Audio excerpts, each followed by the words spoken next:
Salut les fourmis, j'espère que vous êtes en forme aujourd'hui et le WOD du jour c'est 5 km run.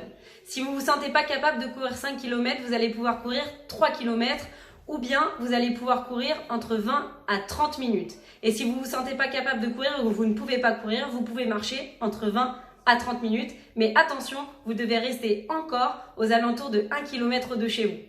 Beaucoup d'entre vous minimisent ce WOD et privilégient plutôt des WOD intenses. Et pourtant, la course de fond a des effets vraiment bénéfiques sur votre corps. La première chose, c'est qu'il augmente votre capacité aérobie. La deuxième chose, c'est qu'il élimine tout simplement les graisses qu'il utilise en source d'énergie. Et la troisième chose, c'est qu'il permet de densifier votre masse osseuse et tendineuse qui sont créées par les impacts de la course. Alors ne minimisez pas ce WOD et faites des sorties longues. Ça peut que vous faire du bien. Pour ceux qui n'ont pas l'habitude de courir, essayez de trouver un rythme régulier plutôt que d'essayer d'aller vite. Ça vous sera beaucoup plus bénéfique et vous allez avoir une amélioration très rapide. Pour ceux qui ont l'habitude de courir, essayez de considérer ce WOD comme de la récupération active. Au CrossFit, on vous parle souvent de techniques pour pouvoir progresser. En course, c'est exactement la même chose. Il y a de la technique pour pouvoir vous améliorer. C'est pour ça que je vous propose tout de suite un petit skill qui va pouvoir vous faire travailler sur justement la technique de course et que vous soyez plus à l'aise pour courir.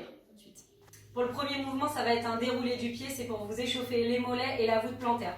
Donc vous allez marcher tout simplement en déroulant bien le pied et poser talon et finir sur la pointe de pied. Deuxième mouvement, c'est les battements de jambes. Tout simplement, vous allez aussi avancer et vous allez faire un battement jambes et mains alternées.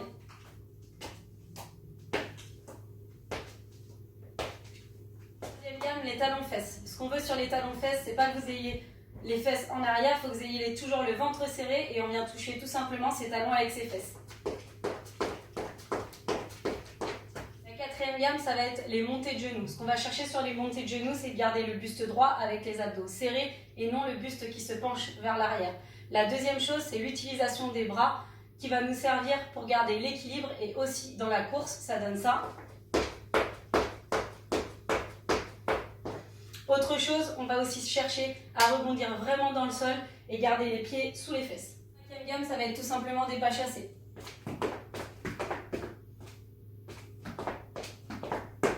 Dernière gamme, les pas de doigts. Toujours en avançant, ça va être des jambes tendues devant et on va chercher vraiment à rebondir au sol et toujours utiliser ses bras. Ça donne ça.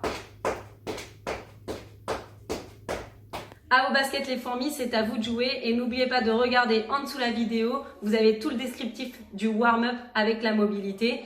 N'hésitez pas à partager la vidéo. En attendant, prenez soin de vous et je vous fais des bisous.